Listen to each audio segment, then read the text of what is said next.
जय Bholenath. Welcome to Bholenath computer academy, एक tech पाठशाला। जय भोलेनाथ। आप सभी का स्वागत है।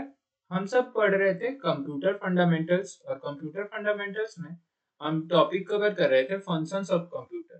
फंक्शंस ऑफ कंप्यूटर के अंदर हमने इनपुट और प्रोसेस को पढ़ लिया था। आज प्रोसेस का अगला पार्ट हम लोग पढ़ रहे हैं, जिसमें हम लोगों ने कंट्रोल के बारे में ऑलरेडी पढ़ चुके हैं।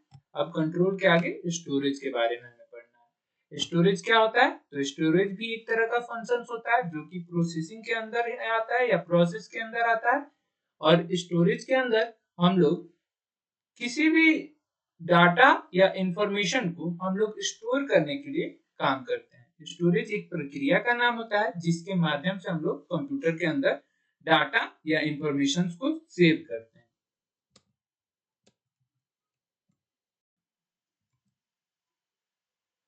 Functions of computer.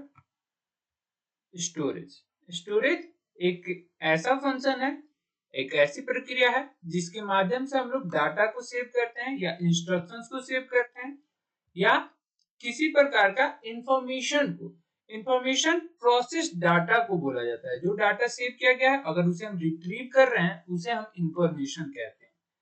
Either temporary या इमीडिएट यूज, यानी कि तुरंत यूज करने के लिए या फिर कुछ सीमित अवधि के लिए यूज कर रहे हैं या परमानेंटली यूज कर रहे हैं, हमेशा रखने के लिए हम लोग डाटा को स्टोर करते हैं और इसी स्टोर करने की प्रक्रिया को हम लोग स्टोरेज कहते हैं। स्टोरेज एक बहुत ही अहम फंक्शन है कंप्यूटर का। कंप्यूटर के अंदर वैसी प्रक्रिया जिसके माध्यम से हम लोग कंप्यूटर के अंदर डाटा को सेव कर रहे हैं या इंस्ट्रक्शंस को सेव कर रहे हो या इंफॉर्मेशन को सेव कर रहे हो, उसी सेव करने की प्रक्रिया को हम लोग स्टोरेज कहते हैं। ये without storage a computer would not be able to remember any data, programs और even its own operating system. बिना स्टोरेज के कंप्यूटर कुछ भी याद नहीं रखेगा, कुछ भी उसका दिमाग नहीं रहेगा अगर हम उसे स्टोर करके ना रखे। किसी डाटा को, किसी प्रोग्राम को कोई भी वर्क नहीं करेगा अगर हमारे कंप्यूटर के अंदर स्टोरेज ना हो। Storage is the process of saving data at a specific location with in the computer system. Storage एक ऐसा प्रक्रिया है जिसके माध्यम से डाटा रखा जाएगा और कहां पे? तो किसी स्पेसिफिक लोकेशन पे, यानी कोई एक खास जगह पे रखना डाटा क्या कहलाता है? स्टोरेज कहलाता है। The hardware used in the process is called storage device। जो हम लोग हार्डवेयर, यानी जो जिस डिवाइस के अंदर हम लोग कंप्यूटर के डाटा को स्टोर कर रहे हैं, उसे ही हम लोग कहते हैं स्टोरेज डिवाइस। स्टोरेज डिवाइस एक प्रकार का डिवाइस है जिसमें हम लोग कंप्यूटर के डाटा को स्टोर करके रखते हैं। Storage allows the computer to retain information both during the and after processing cycle। जब भी प्रोसेस चल रहा हो, प्रोसेस यानी कि डाटा पे काम चल रहा है, उसके दौरान अगर हमें डाटा को सेव करना है तो वो भी हम लोग स्टोरेज का यूज करते हैं। या फिर डाटा, ये जब साइकिल कंप्लीट हो गया उसके बाद हम लोग को स्टोर करके रखना है डाटा को, तो हम लोग स्टोरेज का यूज करते हैं। जैसा कि हम लोगों ने एक एग्जांपल से समझा था कि अगर हम लोग इनपुट दे रहे हैं, इनपुट यानी कि हम लोग कैमरा के थ्रू अगर कोई इमेज ग्राफिक्स को खींचने का काम कर रहे हैं या फिर कैप्चर करने का काम कर रहे हैं, उसके लिए हम लोग इनपुट दिए इमेज ग्राफिक्स। अब ये इमेज ग्राफिक्स को मेमोरी में सेव करके रखना है, फ्यूचर में हम लोग बाद में भी इमेज खोले तो गैलरी के अंदर सेव रहे, इसके लिए ही हम लोग स्टोरेज का यूज करते हैं। Types of storage. स्टोरेज की प्रकार। स्टोरेज मेनली दो तरह का होता है।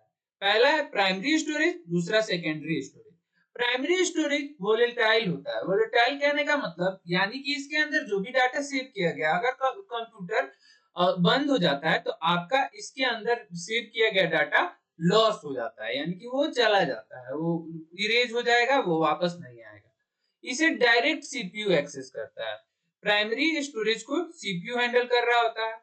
Hold active data and instruction. इसके अंदर जो भी अभी रनिंग में है प्रोसेस, उसके अंदर का डाटा को जो स्टोर किया जाता है वो प्राइमरी स्टोरेज के अंदर स्टोर किया जा रहा है।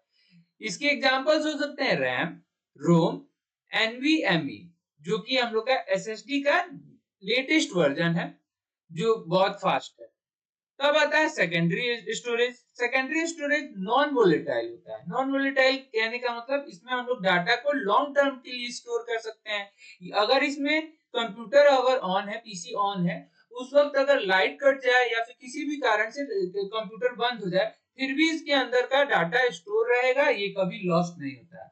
लार्ज कैपेसिटी, इसके अंदर हम लोग ज्यादा हम लोग डाटा को स्टोर कर सकते हैं।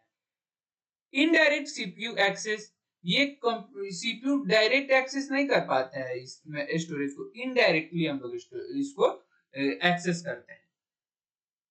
इसका एग्जांपल हो सकता है एचडीडी यानी hard disk, SSD solid state disk, USB, SD cards, optical disk और क्लाउड स्टोरेज। सबको एक एक करके हम लोग डिटेल में पढ़ रहे हैं।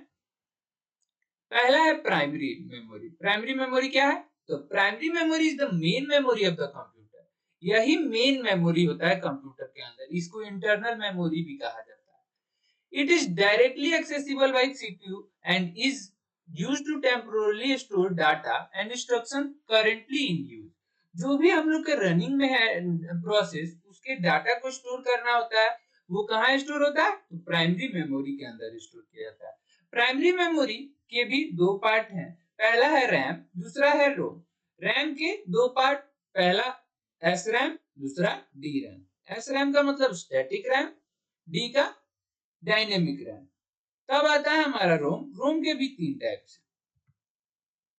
RAM, RAM is a volatile memory. RAM के अंदर जो भी डाटा स्टोर किया गया है, वो अगर हम लोग का कंप्यूटर अपने से या पावर का अगर हम लोग कट हो जाता है, उस दौरान हमारा कंप्यूटर बंद हुआ, तो इसके डाटा सारे इरेज हो जाएंगे या लॉस्ट हो जाएंगे, या हम दोबारा इसको रिट्रीव नहीं कर पाएंगे।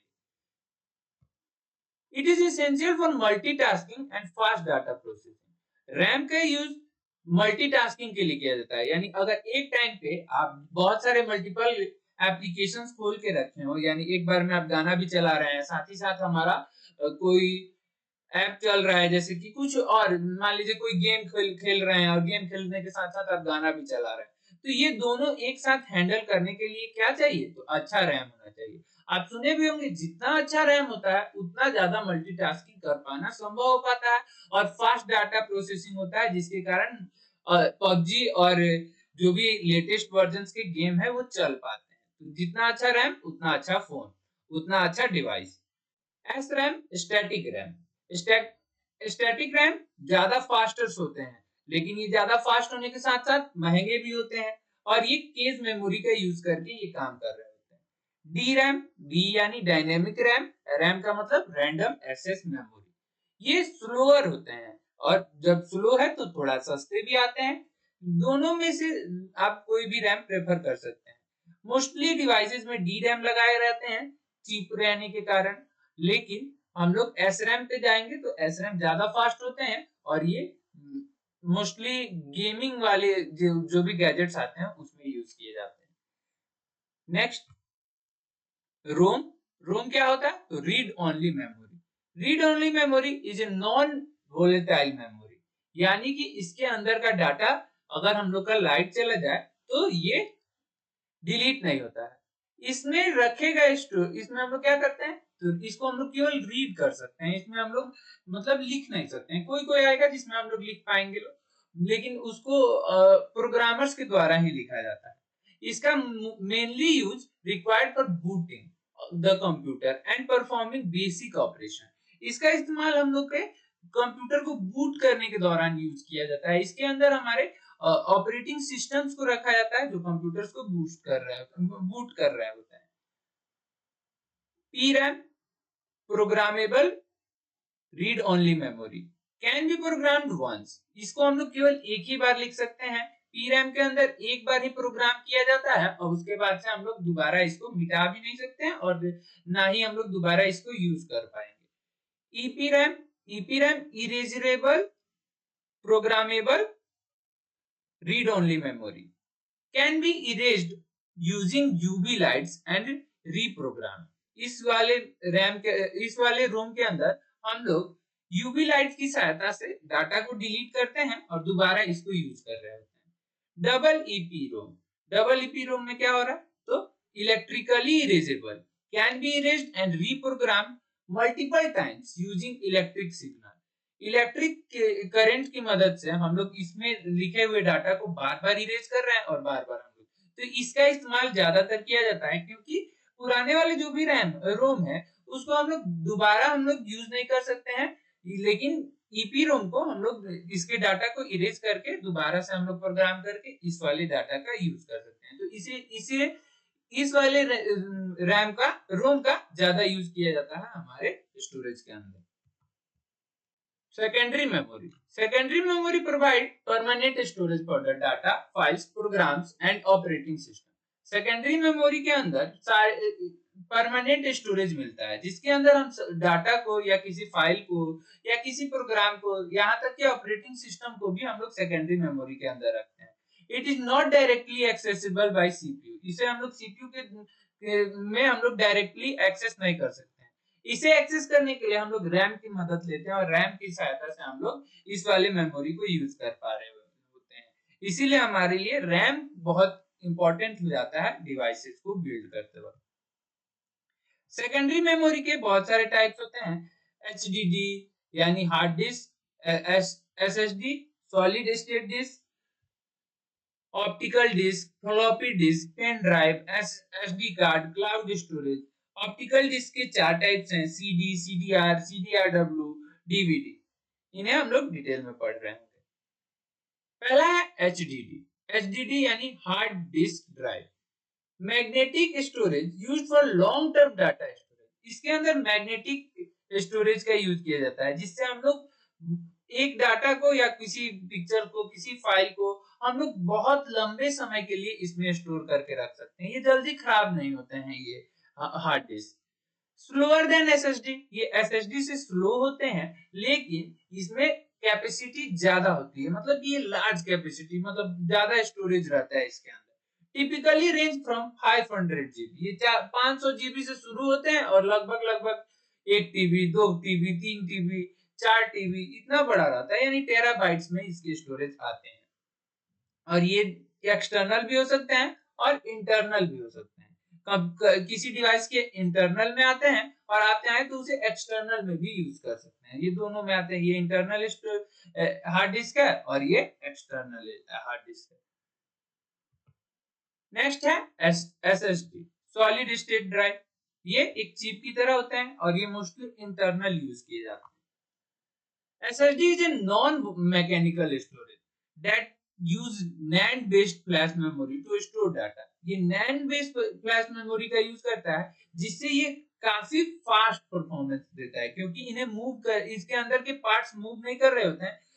हार्ड डिस्क में क्या था, तो मैग्नेट्स का यूज किया गया था, वो थोड़ा स्लो होते हैं, और लेकिन सॉलिड स्टेट ड्राइव्स उससे फास्ट होते हैं और यही कंप्यूटर को फास्ट बना रहे होते हैं या किसी लैपटॉप को।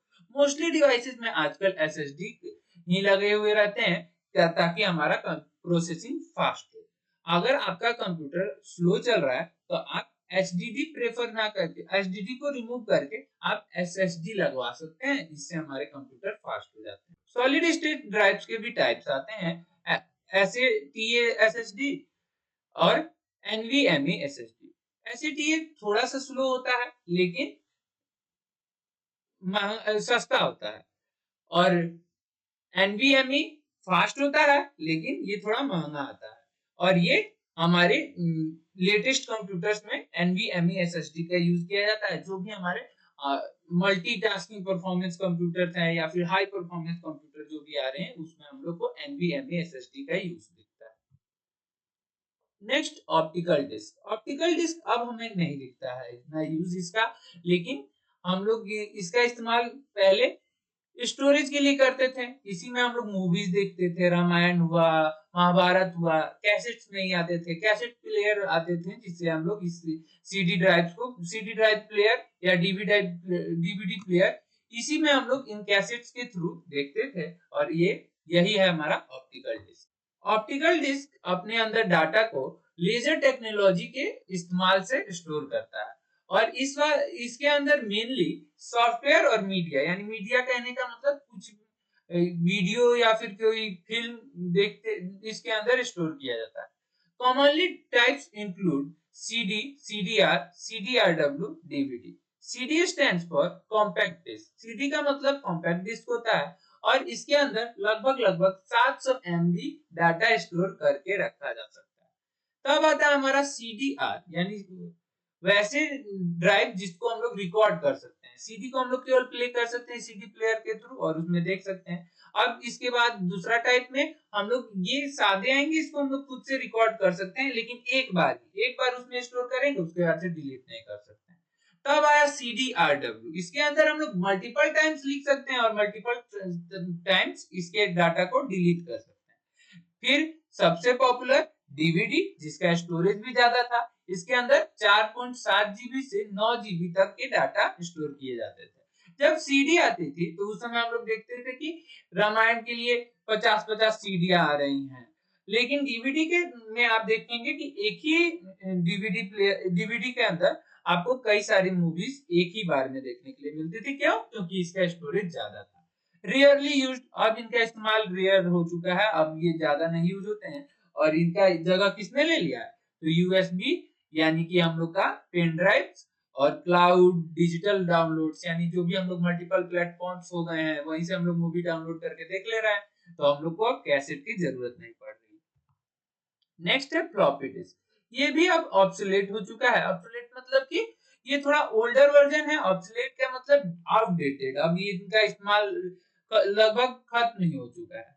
मैग्नेटिक स्टोरेज, ये भी मैग्नेट्स का इस्तेमाल करते थे स्टोरेज के लिए। ये जितना इसका साइज दिख रहा है, जितना बड़ा होगा उतना ही इसका मतलब साइज छोटा हो जाता है। मतलब कि इसका साइज बढ़ेगा लेकिन इसका कैपेसिटी कम होते जाएगा। जितना बड़ा ऑप्टिकल फ्लॉपी डिस्क जितना बड़ा आप लेंगे उतना ही आपका साइज छोटा होते जाता है, उसका स्टोरेज कैपेसिटी कम होते जाता है। इसका यूज मोस्टली 1980s में और 1990 के बीच हुआ था, जिसे हम लोग ओएस बूटिंग के लिए यूज करते थे, ऑपरेटिंग सिस्टम बूट करने के लिए। पेन ड्राइव ये सबसे पॉपुलर है और आजकल इस्तेमाल में भी है। ये पोर्टेबल है, यानी एक जगह से दूसरी जगह आसानी से ले जाया जा सकता है, साथ ही साथ छोटा भी है। इसे हम लोग को कहीं ले जाने में आसानी होता है। Available in sizes from 4 GB to 1 TB। यहाँ 4 GB से 1 TB यानी 1 टेराबाइट तक के आपको यूएसबी ड्राइव्स देखने के लिए मिलते हैं। नेक्स्ट स्टोरेज डिवाइस है एसडी कार्ड। एसडी कार्ड हम लोग के मोबाइल के अंदर लगे होते हैं। ये एक तरह का चिप होता है। इसे हम लोग मोबाइल या फिर digital camera, tablet, drones, gaming consoles और एम्बेडेड सिस्टम यानी सिस्टम के अंदर भी लगे आते हैं। इसे हम लोग इस्तेमाल करके हम लोग अपने स्टोरेज को बढ़ाने का काम करते हैं। जैसे मान लीजिए पहले की मोबाइल्स की बात करें तो अगर स्टोरेज 60 GB का है तो हम लोग एक और एक्सटर्नल एसडी कार्ड लगा के उसके स्टोरेज को बढ़ाने के लिए हम लोग एसडी कार्ड्स का इस्तेमाल करते हैं और अभी भी इनका इस्तेमाल हो रहा होता है। अब है क्लाउड, जो सबसे पॉपुलर है और एडवांस है हम लोग के इस पूरे स्टोरेज में। क्लाउड स्टोरेज का मतलब क्या हुआ? तो ऑनलाइन स्टोरेज। ये क्या होता है? नेट के थ्रू हम लोग किसी प्लेटफॉर्म पे, कोई भी ऑनलाइन प्लेटफॉर्म हो सकता है, जैसे कि गूगल ड्राइव के ऊपर या माइक्रोसॉफ्ट वन ड्राइव के ऊपर या ड्रॉपबॉक्स क्लाउड, आई क्लाउड के ऊपर क्या करें? हम अपने डाटा को स्टोर करके रखें और उस पे हम लोग को क्या करना पड़ता है? तो अपना एक यूजर अकाउंट बनाना पड़ता है। यूजर्स का अपना खुद का एक अकाउंट होता है, कोई आपका जीमेल अकाउंट होता है मोस्टली, और एक जीमेल पे गूगल ड्राइव आपको ऑफर करते हैं 15 GB डाटा स्टोर करके रखने के लिए। आप 15 GB डाटा स्टोर कीजिए और आपको बस यूजर आईडी और पासवर्ड याद रखना है। फिर आप इजीली कहीं से भी किसी भी डिवाइस के थ्रू आप उस डाटा को एक्सेस कर पाएंगे। एक्सेस डाटा फ्रॉम एनीवेयर, कहीं पर भी दुनिया के किसी कोने में हो, आपको बस उस आईडी पासवर्ड को याद रखना है। किसी भी डिवाइस से लॉगिन करेंगे और गूगल ड्राइव से आप अपने डाटा को देख सकते हैं। अपने फोटोज को हो सकते हैं, कोई वीडियोज हो सकता है, कोई डॉक्यूमेंट हो सकता है जो वहां आप स्टोर करके रखते हैं। इसका इस्तेमाल क्या किस चीज के लिए किया जाता है? तो हम लोग अपने डाटा को बैकअप करने के लिए यूज करते हैं।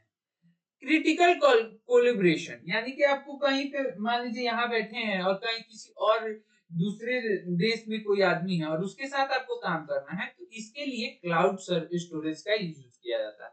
बहुत सारे हम लोग के ओटीटी प्लेटफॉर्म्स है वो भी क्लाउड स्टोरेज का इस्तेमाल करते हैं, जिससे वो डाटा को स्टोर करते हैं अपने डाटा सेंटर्स में और वहां से हम लोग देख पाते हैं। तो इसके लिए ये फील्ड, ये जो स्पेशली क्लाउड का जो फील्ड है, ये ऑन डिमांड है और इसमें हम लोग को ज्यादा जॉब अपॉर्चुनिटी देखने के लिए मिलती है। फंक्शन सब कंप्यूटर के अंदर हम लोगों ने इनपुट, प्रोसेसिंग, कंट्रोल, स्टोरेज के बारे में पढ़ लिया है। अब हम पढ़ेंगे आउटपुट के बारे में। आउटपुट आउटपुट एक ऐसी प्रक्रिया है जिसके माध्यम से कंप्यूटर हमारे प्रोसेस किए गए डाटा के रिजल्ट को दिखा रहा होता है। This can include visual display on the screen, printed document, audio signals और other forms of data communication. इसके रिजल्ट के अंदर वीडियो हो सकता है या कोई प्रिंटेड डॉक्यूमेंट हो सकता है या कोई ऑडियो का फॉर्म हो सकता है या फिर कोई कोई भी ऐसा फॉर्म जिसमें हमारा रिजल्ट दिखाया जा रहा है। The device used to present the processed data is known as output device. जिस डिवाइस के माध्यम से हमारा आउटपुट दिखाया जाता है उस डिवाइस को हम लोग आउटपुट डिवाइस कहते हैं, जैसे कि monitor, speaker, printer, projector etc। Monitor क्या होता है? मॉनिटर कंप्यूटर का सबसे मेन पार्ट है या मेन कंपोनेंट है जिसपे हमारा विजुअल डिस्प्ले या फिर विजुअली रिजल्ट्स को दिखाया जाता है। It forms images using tiny dots called pixels. जो हमारा मॉनिटर होता है उस पर पिक्सेल्स की सहायता से इमेज फॉर्म करके रिजल्ट को दिखाया जाता है। इमेज की क्लियरिटी या शार्पनेस उसके पिक्सेल्स पे डिपेंडेंट होती है। जितना ज्यादा पिक्सल उतना अच्छा हमारा क्वालिटी आता है इमेज का। तब आता है मॉनिटर्स के टाइप्स। बहुत सारे टाइप्स होते हैं मॉनिटर के, जैसे कि cathode ray tube, liquid crystal display जिसे एलसीडी बोला जाता है, एलईडी यानी लाइट इमिटिंग डायोड, और टीएफटी जिसपे हम लोग ब्लैक एंड व्हाइट मूवीज देखते हैं, जो थिन फिल्म ट्रांजिस्टर्स, या ओएलईडी या मिनी एलईडी या टच स्क्रीन जो कि आजकल सबसे ज्यादा पॉपुलर है, फिर प्लाज्मा डिस्प्ले। ये सभी मॉनिटर्स के टाइप्स हैं। नेक्स्ट अगला हमारा आउटपुट डिवाइस है, उसका नाम है प्रिंटर। प्रिंटर क्या करता है? तो प्रिंटर हमारे हार्ड कॉपी को सॉफ्ट कॉपी को हार्ड कॉपी में चेंज करने का काम करता है। प्रिंटर्स क्या करते हैं? तो जो भी हमारे सॉफ्ट कॉपीज हैं या जो डिजिटली हमारे कंप्यूटर्स के अंदर है उन्हें पेपर पे प्रिंट करके दिखाता है। इसका इस्तेमाल घरों में, ऑफिसेज में और स्कूल्स में किए जाते हैं क्वेश्चन पेपर को मोस्टली प्रिंट करने के लिए। प्रिंटर्स के 3 टाइप होते हैं, impact printer, non impact printer, 3D printer. Impact printers पे जब प्रिंट करते हैं तो हमारे पेज को इंपैक्ट पड़ता है, यानी जो भी हमारे प्रिंटर्स प्रिंट आउट करके देगा पेज, उस पेज पर कुछ इफेक्ट होगा और उसी इफेक्ट के माध्यम से वो हमें प्रिंट दिखाता है। या तो प्रिंटर्स कैसे प्रिंट करेंगे? Print bye striking characters on paper विया रिबन। इसमें रिबन लगा होता है जिसमें इंक रहता है और उसी रिबन पे स्ट्राइक करने से उस पेज पे प्रिंट होके निकल के आता है। इसके एग्जांपल से प्रिंटर के डॉट मैट्रिक्स, डेजी व्हील या लाइन प्रिंटर। तब आता है हमारा non impact printer. Non impact printer में प्रिंट करने में हमारे पेज इफेक्टेड नहीं होते, हमारा पेज जैसा होगा वैसा ही पेपर हमको प्रिंट आउट भी निकल के आएगा। यूजिंग इंक एंड और लेजर, या तो लेजर की सहायता से या तो इंक की सहायता से हमारा प्रिंट निकल के आता है, लेकिन हमारा पेज इसमें इफेक्ट नहीं होता। इसके एग्जांपल है इंकजेट या लेजर जेट प्रिंटर। तब आता है 3D प्रिंटर। 3D प्रिंटर्स हमें 3D इमेजेस दिखाने या 3D मॉडल्स बनाने के लिए यूज करते हैं इस प्रिंटर्स का। इनका इस्तेमाल कोई ऐसे डिजाइनिंग में यूज की जाती है या कोई ऐसा मॉडल बनाना है जो अभी नहीं बना है, फ्यूचरिस्टिक मॉडल्स हैं, उन्हें विजुअली बना के दिखाया जाता है कि हाँ ऐसा हमारा प्रोजेक्ट बनेगा। मोस्टली आर्किटेक्ट इसका यूज करते हैं। नेक्स्ट हमारा आउटपुट डिवाइस है स्पीकर। स्पीकर भी क्या है, तो एक प्रकार का आउटपुट डिवाइस है जो कि इलेक्ट्रिकल सिग्नल को ऑडियो सिग्नल्स में बदलने का काम करता है। इसका मोस्टली यूज गाना सुनने के लिए किया जाता है, वीडियो देखने के लिए किया जाता है, गेमिंग में यूज होता है, और साथ ही साथ जो भी हमारे अलर्ट्स आते हैं या नोटिफिकेशन साउंड आते हैं वो सभी हमें स्पीकर से ही सुनाई देते हैं। ये हमारे मोबाइल और लैपटॉप्स या कंप्यूटर्स में भी लगा रहता है, इनबिल्ट आते हैं स्पीकर। नेक्स्ट हमारा आउटपुट डिवाइस है हेडफोन। हेडफोन भी हमारे ऑडियो आउटपुट देने का काम करता है। ऑडियो आउटपुट देने के लिए कौन सा डिवाइस है, तो हेडफोन या फिर स्पीकर। ऑडियो इनपुट की बात की जाए तो हम माइक की सहायता से इनपुट करते थे। ऑडियो सॉरी हेडफोन्स क्या है, तो headphones these are personal audio outputs. ये क्या है, ये पर्सनल है। जैसे स्पीकर्स है तो उसके लिए उसमें जब गाना बजेगा तो सभी लोग सुन रहे होते हैं, स्पीकर पे कुछ भी गाना बजता है तो। लेकिन अगर हेडफोन्स या ईयरबड्स की बात की जाए तो ये पर्सनल होते हैं। इसमें आप सुनेंगे तो केवल यूजर्स को ही सुनाई देगा, जो इसका इस्तेमाल कर रहे हैं उसी को, आसपास नहीं सुनाई देता है। ये प्राइवेट लिसनिंग के लिए यूज किया जाता है। High quality, high sound quality, इसमें साउंड क्वालिटी बहुत अच्छा आता है क्योंकि ये कानों के को कवर कर लिए होते हैं। और नॉइज कैंसिलेशंस होते हैं, नॉइज आइसोलेशंस यानी कि नॉइज पोल्यूशन नहीं होता है इसके इस्तेमाल से। वायरलेस और ब्लूटूथ कनेक्टिविटी, बहुत सारे हेडफोन्स वायरलेस आते हैं, ईयरबड्स तो वायरलेस ही होते हैं मोस्टली, जो क्या करे हमारे ब्लूटूथ की सहायता से कनेक्ट हो जाते हैं और इनमें तार भी नहीं रहते। नेक्स्ट हमारा आउटपुट डिवाइस है वो प्रोजेक्टर। प्रोजेक्टर क्या करता है, तो प्रोजेक्टर एक बड़ी सी स्क्रीन को डिस्प्ले करने का काम करता है, जिससे जैसे कि कोई मूवी हो सकता है उसको डिस्प्ले करता है। जैसे हॉल या थिएटर में हम लोग जो भी देख रहे हैं तो वहां क्या होता है, प्रोजेक्टर्स लगे होते हैं। प्रोजेक्टर्स पे ही बड़े बड़े फ्लैट स्क्रीन पे आपको डिस्प्ले करके प्रोजेक्ट करके दिखाया जाता है विजुअल ग्राफिक्स को। इसका इस्तेमाल हमारे मीटिंग्स या प्रेजेंटेशंस में यूज किया जाता है। जब कोई प्रेजेंटेशन दे रहा है तो वहां प्रोजेक्टर्स का यूज किया जाता है, या मीटिंग्स में यूज किया जाता है, क्लासरूम में यूज किया जाता है, और बताएं ही सबसे ज्यादा इस्तेमाल कहाँ होता है, तो मूवी थिएटर्स या हॉल्स में यूज किया जाता है। नेक्स्ट है वीआर हेडसेट। वीआर हेडसेट क्या है, तो वीआर हेडसेट एक प्रकार का विजुअल रियलिटी आउटपुट देने वाला है। जैसे कि मतलब इसमें वर्चुअल आपको ऐसा लगेगा कि जैसे पूरी वर्चुअल दुनिया में आ गए, या आपके आंखों पे लग जाता है और कान में इनपुट देगा, मतलब कान में आपको सुनाई देगा इसका ऑडियो जो भी है, एकदम वर्चुअल दुनिया क्रिएट करके दिखाता है। इसका इस्तेमाल गेमिंग में यूज किया जाता है, या फिर कोई ऐसे व्यक्ति को ट्रेनिंग करने के लिए, मतलब कि जो फिजिकली चैलेंज पीपल है, जो अभी चल नहीं पा रहे हैं, या फिर जिनका मेडिकल ट्रीटमेंट चल रहा है, उसमें उन्हें ऐसा वर्चुअल रियलिटी क्रिएट करके दिखाया जाता है कि वो मतलब उनका माइंड काम कर पाए, इसके लिए इसका यूज किया जाता है।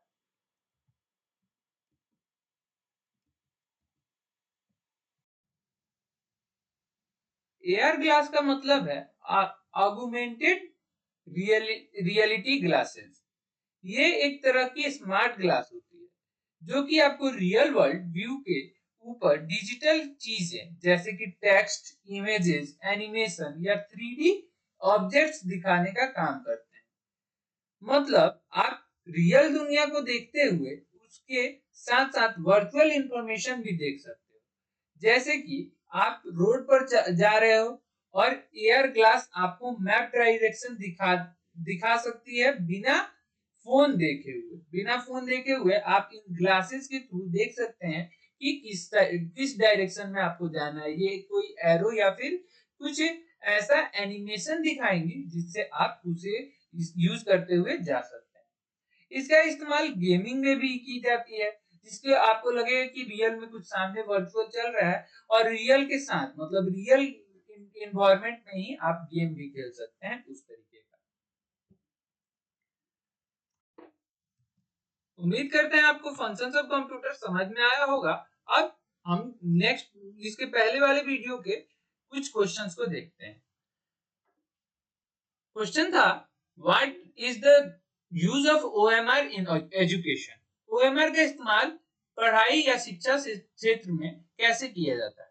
तो हम लोग जानते हैं ओएमआर का यूज करके हम लोग लार्ज अमाउंट ऑफ कैंडिडेट्स का पेपर चेक करने के लिए यूज करते हैं। और वो कैसा, तो मतलब कि सही अगर हम लोग मैन्युअली अगर चेक करते हैं तो ज्यादा समय लगता, लेकिन ओएमआर का यूज करके हम लोग कोई भी परीक्षा की पेपर्स को आसानी के साथ चेक कर सकते हैं और लार्ज अमाउंट ऑफ कैंडिडेट्स का, मतलब कि बहुत ज्यादा लोग हैं तो उनके पेपर को जल्दी से हम लोग चेक कर सकते हैं ओएमआर का इस्तेमाल करके हम लोग फीडबैक लेते हैं। साथ ही साथ हम लोग फॉर्म को, कोई सर्वे का फॉर्म को भी फिलअप करवा सकते हैं, ज्यादा लोगों तक पहुंच सकते हैं कम टाइम में। ये इसका इस्तेमाल से हमें क्या होगा, तो सेव टाइम यानी टाइम बचेगा, रिड्यूस एरर यानी गलती होने के चांसेस कम होंगे और ज्यादा लोगों तक पहुंचा जा सकता है। Next, functions of scanner. Scanner का फंक्शन क्या होता है, तो स्कैनर का फंक्शन करके हम लोग किसी हार्ड कॉपी को सॉफ्ट कॉपी में बदलने का काम करते हैं। हार्ड डॉक्यूमेंट कुछ भी हो सकता है, जैसे कि फोटो, इमेज या कोई digital form. It allows you to store, edit और share scan content on a computer. जो भी हम लोग स्कैन करेंगे उसे हम लोग कंप्यूटर के अंदर भेज सकते हैं। इसकी मदद से हम लोग क्या कर रहे थे, तो कोई भी हार्ड डॉक्यूमेंट को, हार्ड कॉपी को सॉफ्ट कॉपी में बदल रहे थे। ये है कुछ क्वेश्चन जिसका आपको आंसर मिल रहा होगा नेक्स्ट वीडियो के अंदर। That's all from my side.